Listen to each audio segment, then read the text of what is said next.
diplomatie malienne est un cas d'école pour la France. On va éduquer la France. Et vous allez voir que la France sera l'esclave des pays africains. On en fera ce qu'on voudra. Et à l'avenir, ce sont les Africains qui vont imposer des présidents patriotes à la France. Il faut rééduquer cette France. Il faut que les peuples soient obligés de se regarder en face, de regarder leur laideur en face, leurs crimes contre les Africains qu'ils ne considèrent pas comme étant des êtres humains, mais comme étant des choses. Ça, c'est bientôt terminé. Donc, en revenant sur cette calamité qu'est cette ministre qui n'apprend pas la leçon. Les erreurs des précédents ministres. Voilà, et justement, ce qui l'attend, c'est... Elle ira à la poubelle de l'histoire comme ses prédécesseurs. Donc cette dame dit que le Mali va d'échec en échec. Où est l'échec? Pendant 9 ans, pendant 10 ans qui a échoué. Pendant 10 ans, Steve, figure-toi que la France n'a même pas tué 49 terroristes au Mali. Et personne n'a jamais vu un corps de terroristes que la France a tué. Tout simplement parce que ce que l'État malien est en train de dénoncer, c'est ça la vérité. La France arme les terroristes, a fait venir les terroristes, nourrit les terroristes, paye les terroristes contre le peuple malien, contre l'armée malienne. C'est ça la réalité. C'est pour ça que la France, avec ses employés, la France ne va pas s'en prendre à ses employés. Et la France même était un État terroriste.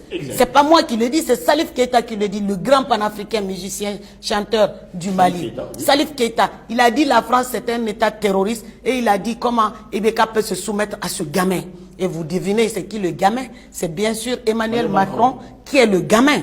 Donc la France c'est un État terroriste. Ça c'est un fait. C'est la France, la preuve est que notre autorité a tiré Macron par les cheveux pour l'agenouiller devant l'ONU et faire éclater la vérité avec des preuves. Parce qu'aujourd'hui, avec la montée en puissance de l'armée malienne, on a des radars, on a tout. Donc les intrusions aériennes que la France faisait au Mali ne sont plus possibles. La France ne peut même en étendant son transpondeur.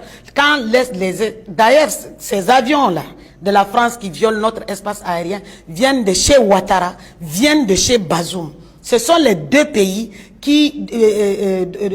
dans lesquels la France décolle son avion pour venir déstabiliser, larguer des armements terroristes et puis ensuite espionner nos camps et donner même des drones aux terroristes pour venir combattre l'armée malienne et au nom d'un terrorisme frélaté pour venir tuer le peuple malien, brûler les bétails, brûler les maisons, brûler les champs, brûler les récoltes. Là, nous, on ne connaissait pas ça. Vous avez entendu Emmanuel Macron parler de tribalisme. C'est exactement ça que RFI faisait aussi au Mali. Et ça ne peut pas marcher parce qu'il y a un brassage ethnique au Mali. Oui. Il y a un grand brassage. Donc le peuple est très très mature. Moi, ma mère est Peul.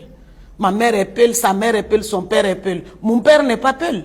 Donc le Mali, c'est comme ça. Ils ne peuvent pas réussir l'ethnicité, comment dire, le tribalisme chez nous, parce que tout simplement, le peuple malien en a fini avec le jeu macabre. Non, avec le jeu macabre. D'ailleurs, on a condamné, tout le monde a condamné les propos de Macron. Il faut le répéter, sauf les politiciens maliens. Eux, ils sont dans le silence, espérant que... Et quelques partis politiques qui avaient été financés par la France à hauteur de... C'est pas quelques, on est en train de sortir du système France-Afrique. Oui.